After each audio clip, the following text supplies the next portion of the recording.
প্ৰতিটো বছৰৰ দৰে এইবুলিও বহাগত বাঘগোসাঁইক ঘৰৰ পদূলিয়ে নিবলৈ সকলো গয়াৰ মানুহ সাজু। ময়ো গলত গামোচাখন লৈ তেওঁলোকক সংগ দিবলৈ ওলাইছোঁ। মই কিন্তু এই দিনটোলৈ বহু দিনৰ পৰাই বাট চাই থাকোঁ। আচলতে বছৰৰ বাকী দিনবোৰত আমি সকলোবোৰে কামৰ ব্যস্ততাৰ বাবে ইজনে আনজনক সময় দিব নোৱাৰোঁ। কিন্তু আজি বাঘগোসাঁইক ঘৰৰ পদূলি নিয়াৰ চলেৰেই হওক আমি সকলো সুখ দুখৰ সমবেগী হ'ব পাৰিছোঁ। তাৰ পৰা আহি গোৰেশ্বৰলৈ ওলাইছোঁ। আজি বাৰু গাড়ীখনে নাযাওঁ, বাইকখন লৈহে ওলাইছোঁ। কেতিয়াবা দেখোন এনেকুৱাই ভাল লাগে বাইকত গৈ। আজি বাৰু গোৰেশ্বৰ আহিছোঁ বুবুৰ মামা আইতাৰ ঘৰলৈ বিহুৰ আশীষ বিচাৰি।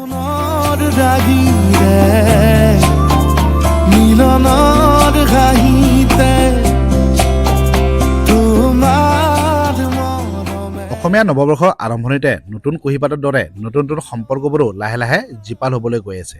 আজিলৈ ইমান।